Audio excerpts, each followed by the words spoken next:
esta presentación del libro Historia de los GAU.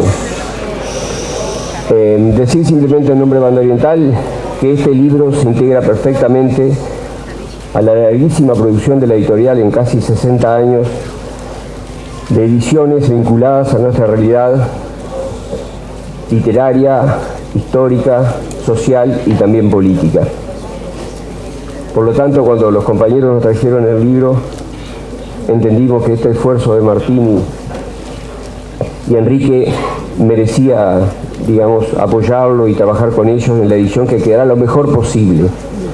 Prometemos que las fotos quizá las mejoremos en una próxima edición. Ahora era lo que teníamos, pero tiene un enorme valor afectivo y documental. Bueno, simplemente eso.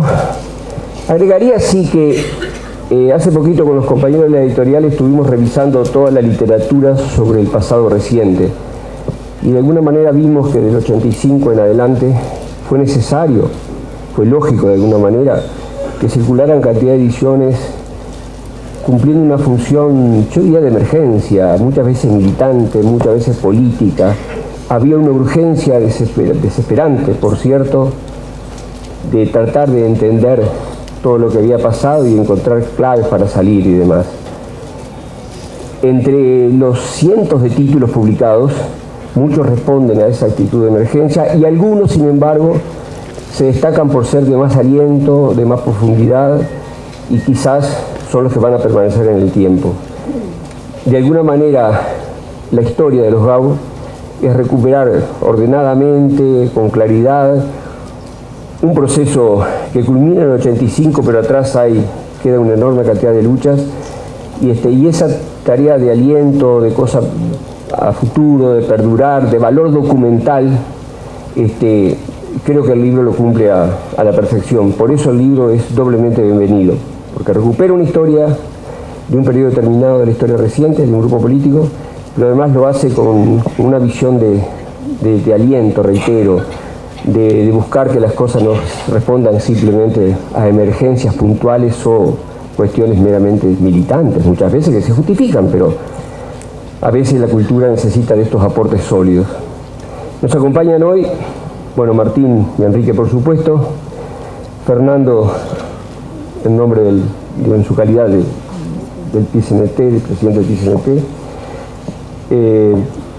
Javier, y Graciela Borelli. Me pidió especialmente que dijera Borelli porque a veces se lo pronuncian mal y ella no le convence.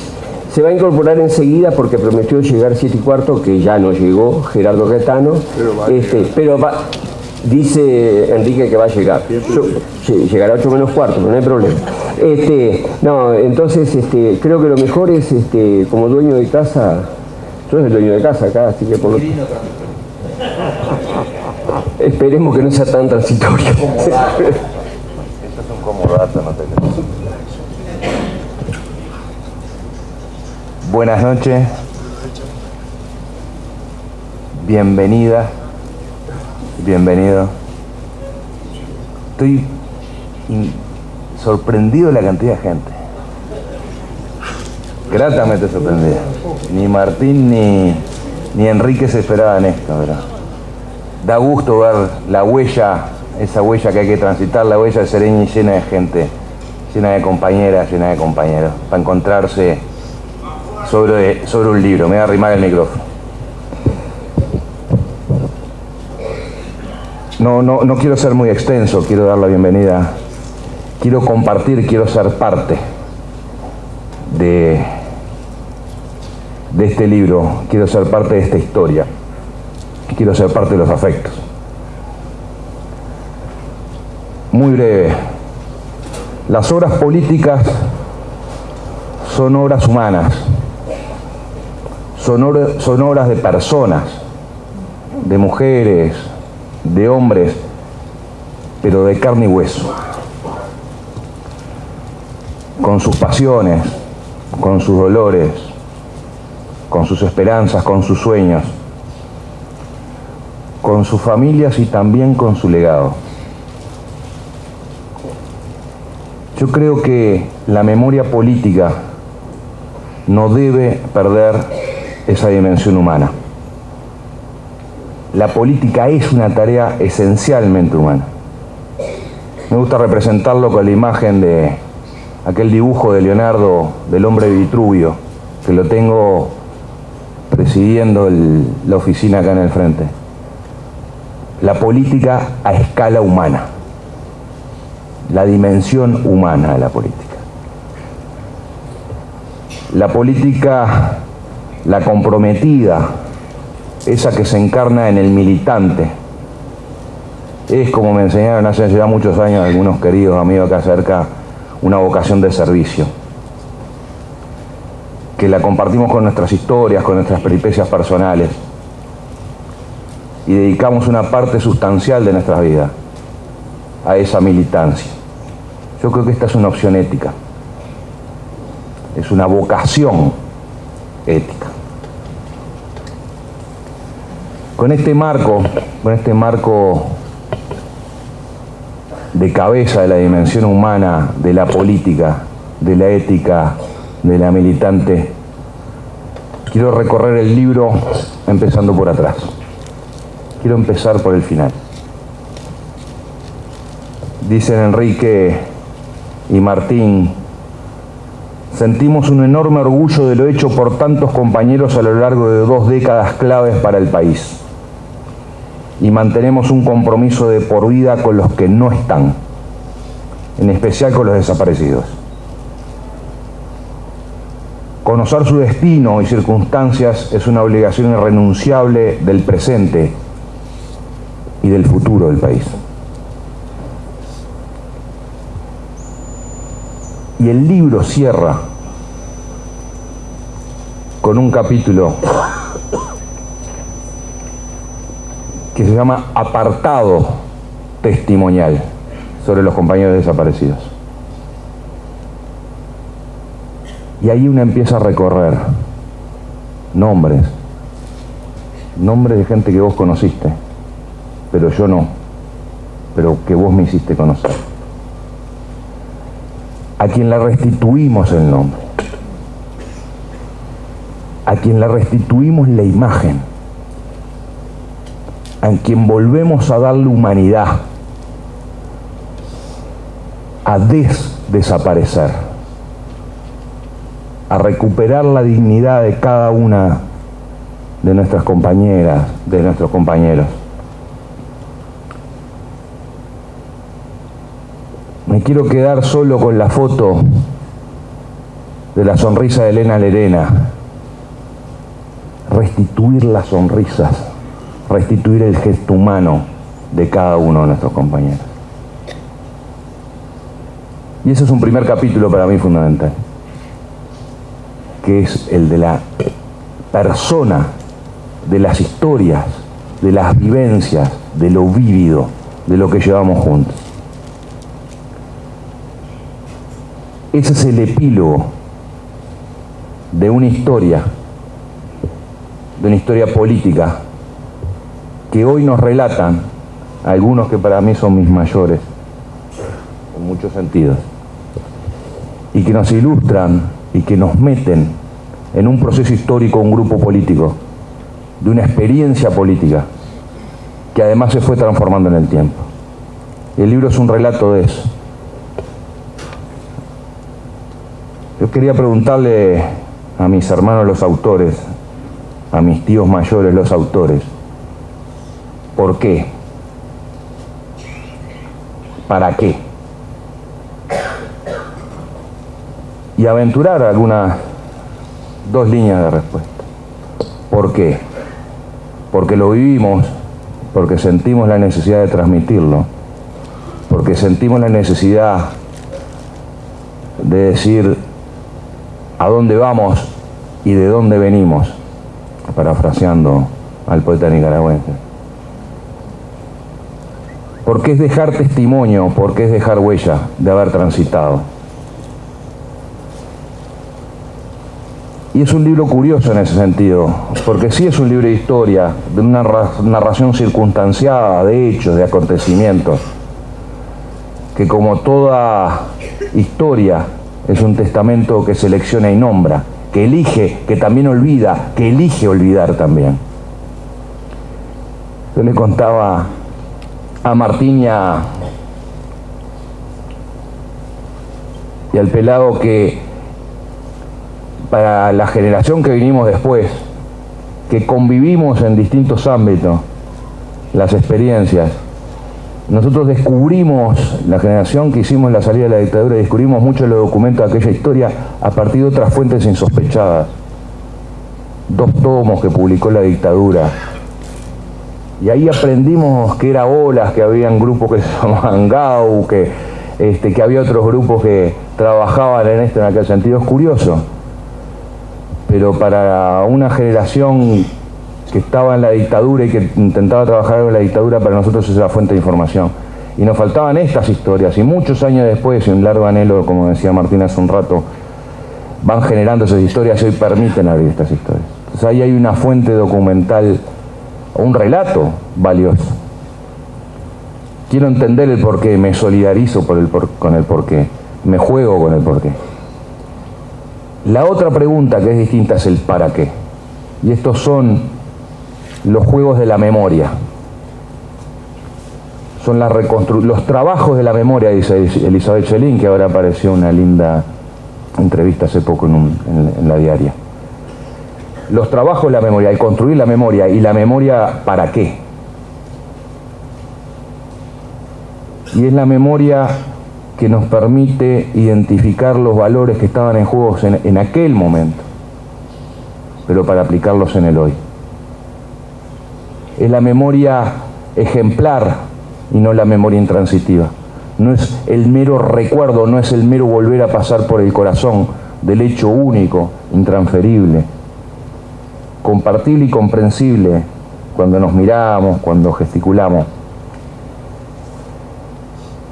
pero que intenta sembrar semillas de discusiones que están hoy planteadas en el presente. Y ahí vuelvo al principio, que era el epílogo del libro, que es el compromiso militante de aquellos que nos enseñaron a asumir los valores de solidaridad, de jugársela por aquello que pensamos, para hacer una construcción colectiva para todos, y ese es nuestro desafío en la política.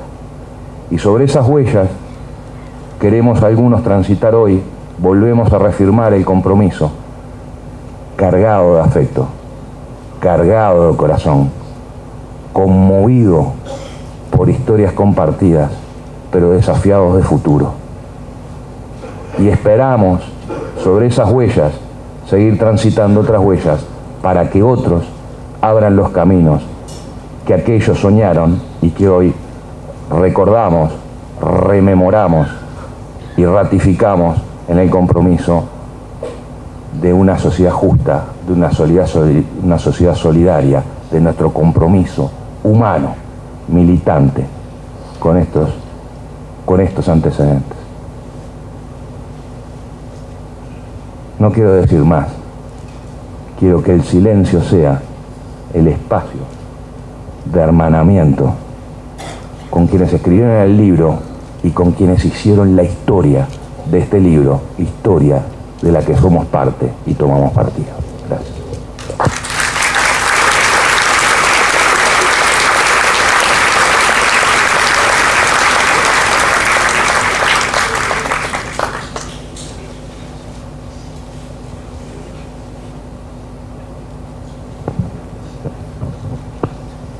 Bueno, muchas.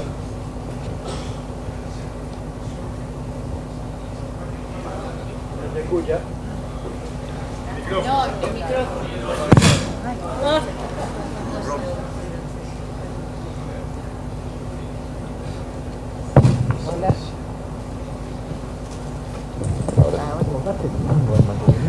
No hay plata, loco.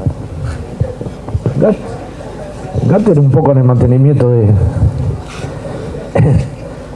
Bueno, de verdad es un placer que me hayan invitado Martín y Enrique a comentar un libro de la historia del pasado reciente, por varios motivos. Pues da la impresión de que en el Uruguay hay una única historia y una única resistencia y una única defensa democrática en los años 80, o una única conformación de una central sindical CEPIT o de una única visión de cómo se conformó la CEP, de cuál fue el vínculo de la CNT en el exilio, la participación de la izquierda en el exilio, cuál fue la resistencia nacionalista del Partido Nacional a la dictadura.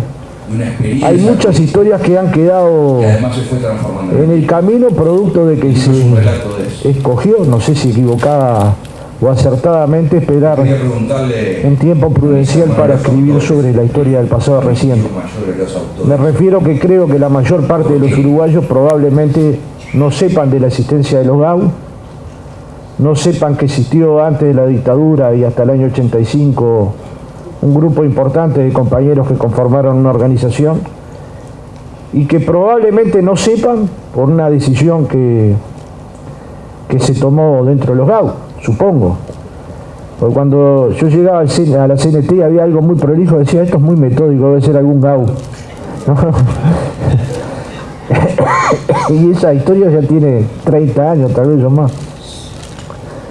Tipo el libro de Javier, con marcadores, y decían, esto lo debe haber hecho un GAU. Y claro, esa broma en cierta manera tiene una parte de realidad. Tal cual el libro es muy cuidadoso. Yo parto de la base que el libro es una escuela de unidad, porque uno puede contar su historia sin importar cuánto dolor le puede costar al otro, o puede contar su historia real, igualita, idéntica, sin lastimar a otros. Siempre hay una forma, uno elige, y en el último tiempo estamos eligiendo la que hiere a otro, ¿no? Con lo cual, digamos, la política se deteriora, la política entra en cierta medida en una escala de degradación donde parece que ejercer la actividad política o ejercer la actividad sindical casi fueran un pecado por el cual hay que explicar. O sea, de pasar a ser un militante de 12 horas o 14 horas, uno tiene que explicar si trabaja, ¿no? Una cosa bastante absurda, incluso con los diputados y senadores, ¿no? Me consta a mí que hay compañeros y compañeras, senadores y diputados que dedican, de todos los partidos, que dedican todo el día a la actividad política, no solo a estar dentro del Parlamento, todo el día a la actividad política. Y nadie defiende esto como parte de una profesión, de un trabajo, de un conocimiento, que se puede llegar o no a ese lugar, y que hay otros compañeros que lo ejercen desde otro sitio. Entonces, me parece que hay cosas que hay que dejarlas para la lectura del libro, pero me parece que el libro da algunas pistas, como planteó Fernando, para discutir la política del futuro. Por ejemplo, si es necesario en el Uruguay la formación de cuadros, si esta discusión de formación política, incluyendo aquellos autores que uno no comparte tanto, pero que hay que leerlos por su profundidad o porque te enriquece simplemente, ¿no?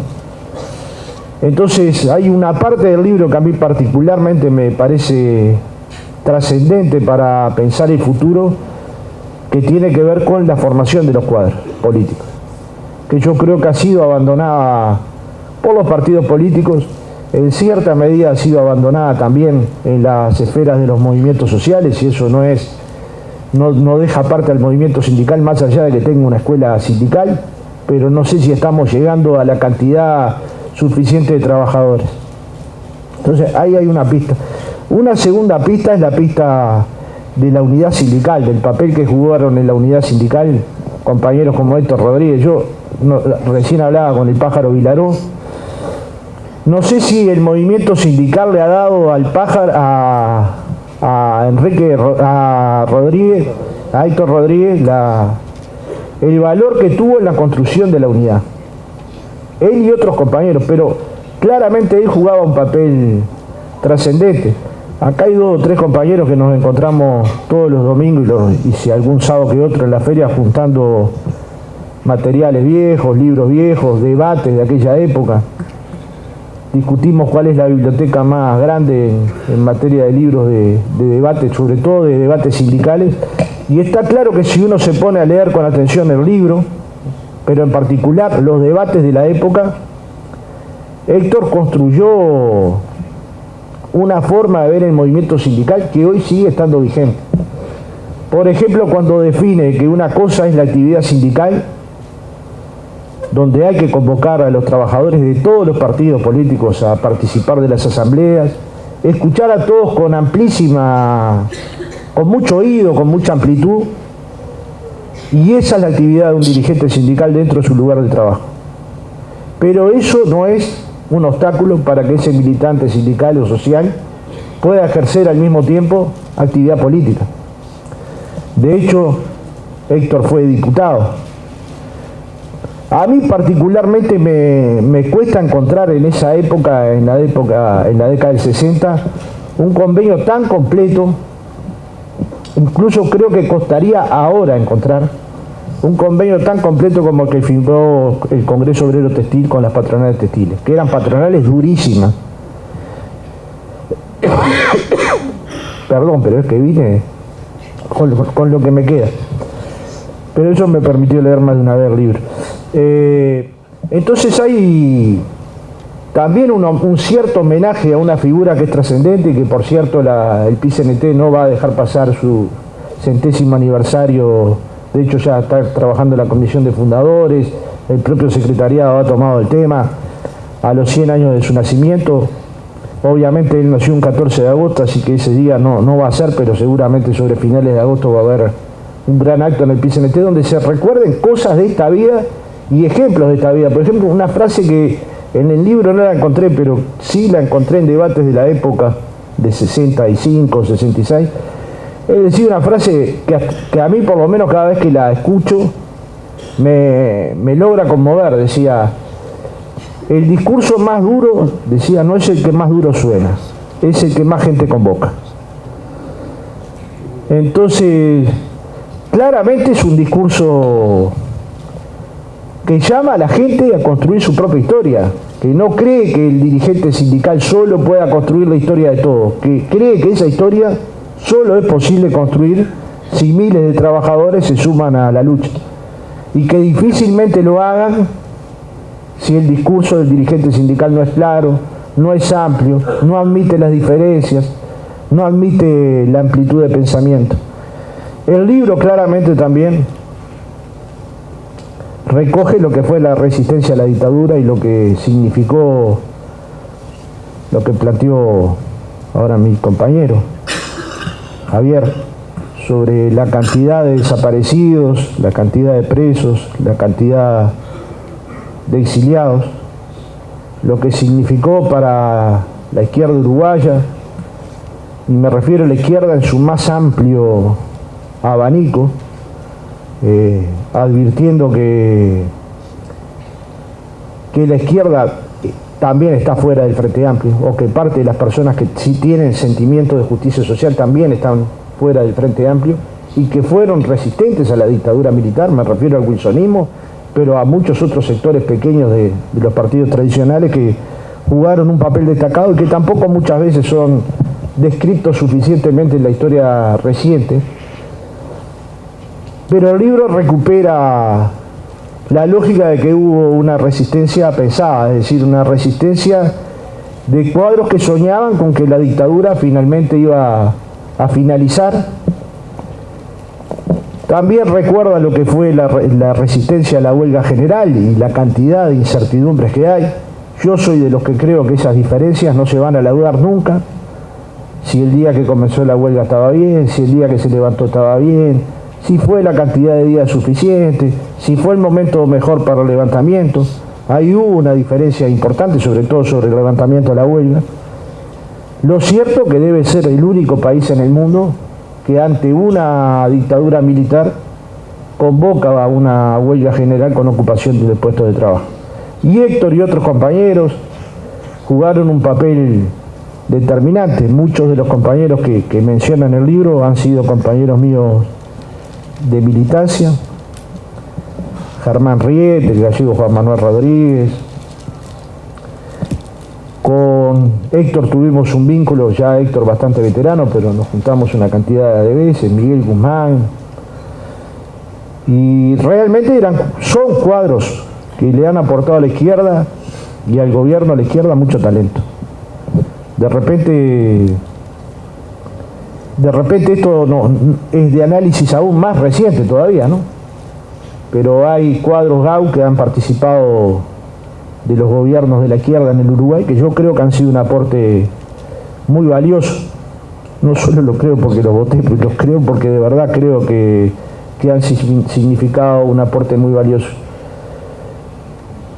Yo en más de una oportunidad hablé con José Elías sobre Héctor, en más de una oportunidad, porque era bastante común que Delía volviera a la historia, volviera a repensar el movimiento obrero, volviera a repensar el movimiento de la huelga. Bueno, varios de los compañeros saben, y en muchos momentos hablamos de Héctor y del papel que jugaba Héctor en la unidad del movimiento sindical, como otros tantos compañeros jugaron para esa unidad. Me refiero a Gatti, a Duarte, a Delía. Ahora este hombre se ve que tenía alguna particularidad, porque hables con quien hables de esa generación, me refiero a lo que les tocó militar en sus edades más fermentales, en sus momentos más fermentales, los recuerdan a Héctor como un tipo muy unitario. Y yo sé que la historia se encarga, 40 años después, de mostrarnos a todos muy unitarios. Pero yo digo que mientras se va construyendo el formato de unidad, todos lo recuerdan como un hombre muy unitario. Un último aspecto que Javier lo mencionó muy bien: el libro está cargado de humanidad.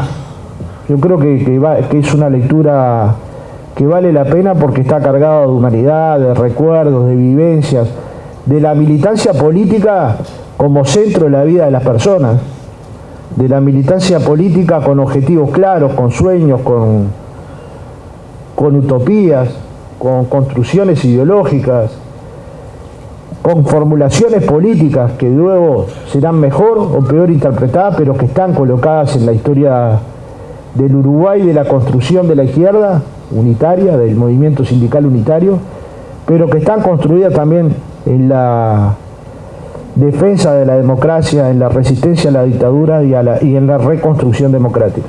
Un momento que no siempre lo evaluamos adecuadamente, ¿no? Porque íbamos a salir de una dictadura luego de 12 años, se había conformado en el Uruguay una organización que se llamaba PIT, la mayoría de los dirigentes de esa organización oscilaban entre 21 y 24 años. Yo siempre doy el ejemplo de Juanjo Ramos, porque me parece que es un ejemplo paradigmático. Fue presidente de banca privada con 21 años. Es decir, esa generación casi no había tocado la generación que de alguna manera fue exiliada o estaba presa o estaba en el exilio, y sin embargo todos ellos se sentían CNT. Entonces hay varias formas de interpretar esto, o en la casa de cada uno de nosotros, en algún momento del día, de la noche o de la tarde, alguien se animaba a recordar de que existían partidos políticos, de que existía movimiento sindical, de que había movimientos sociales, y esta es a la teoría que yo me prendo porque es la que a mí me pasó. Yo no dudaba que este movimiento sindical que se estaba formando era parte de la CNT, y de hecho fue así. Lo propio con la CEP, la generación 83, que está para mi gusto muy bien definida en el libro, en el sentido de que fue una formulación compleja, la formulación ACEP, pero todos entendían que era la continuidad de la FEU, y así lo demostró la historia. Y también revela algo que nosotros deberíamos buscar las pistas de por qué hoy no está pasando, que era el peso que los estudiantes tenían en el 60, en el 70, el peso que los estudiantes tuvieron en la década del 80, y no el peso suficiente que yo creo que deberían tener en la actualidad. Es decir, la organización FEU sigue siendo muy potente, pero me da la impresión de que se necesita un estudiantado y una intelectualidad mucho más comprometida con la construcción de la renovación política, de la renovación ideológica, de la búsqueda de caminos hacia sociedades más justas, hacia sociedades más equilibradas. Pero lo cierto es que esa generación 83 jugó un papel fundamental en la construcción de la sociedad que hoy tenemos. Entonces este conjunto de detalles que menciono y que están bien descritos en el libro de una manera para mi gusto muy didáctica, pero sobre todo muy humana, de alguna manera revela la cantidad de historias que los uruguayos no conocemos sobre la izquierda en el Uruguay. Sencillamente no conocemos. O la hemos escuchado, pero como cosa muy lejana, o por algún chiste como este que dije del método Gau, o si ves dos juntos te decían son Gau, si son solo dos son Gau. Pero se ve que eran de a dos, juntaban una cantidad de todas maneras. Bueno, Juan Manuel sabe de la broma de aquel instante porque estaba conviviendo con nosotros igual que Germán. Pero termino con esto, yo comparto lo de Javier en este sentido. Ojalá vengan muchos otros aportes que hablen sobre la historia reciente, también desde la construcción del pensamiento. Digamos, nosotros no podemos olvidar la historia reciente de nuestros desaparecidos, y de hecho no lo hemos hecho ni un solo año de nuestras vidas, ni uno. Y es una parte que tiene que estar viva, la verdad, la memoria, la justicia, el nunca más, el reclamo de que aparezcan los restos. Pero no podemos olvidar el por qué llegamos a esas circunstancias, porque si no le quitamos el alma a las personas, en cierta manera, como dijo Javier, le quitamos la risa. Esas personas tenían sueños, peleaban por ideas, no. ¿Cuáles eran las ideas que se sustentaban? Yo creo que el libro sustenta bien cuáles eran las ideas que sustentaban los compañeros del GAU. A mí no sé si tuve la suerte, porque la verdad que no fue una suerte, estar en el momento donde de alguna manera se develó lo que pasó en la Armada con los compañeros del GAU, y con algunos estuve justo ese día, y los compañeros estaban recontra conmovidos. Sería imposible describir la circunstancia, pero parto de la base de que, además de las personas, de los compañeros que uno recuerda porque militó con ellos, hay buenas fotos en el libro de los compañeros que dieron todo lo que tenían, el bien mayor a proteger la vida, para intentar construir una sociedad más equilibrada. Yo creo que hay que reconstruir esa sonrisa, porque está cargada de ideas, de sueños, de esperanzas, que los militantes de cualquier sector de la sociedad no deberíamos abandonar. Nunca. No puede ser que nuestras banderas sean solo vivir un poco mejor. Deben de haber otros sueños que uno pueda levantar con el mismo entusiasmo, con las mismas ganas, con la misma efervescencia que yo creo que los GAU y otros sectores de la izquierda uruguaya levantaron. Yo militaba en el año 84 en la lista 99, y por unos días fuimos miembros de la I en un... Tú también, ¿no? Cuando digo unos días, ¿no? Se ganó el congreso del Parque Posada y se perdió a los 15 días. Vino un compañero de la época bastante ácido, pero muy buen compañero, Manuel, dice: disfrutá de este momento porque dura días. Y tenía razón, pero en aquel momento yo no lo entendía así que por unos días me sentí fuertemente ahí.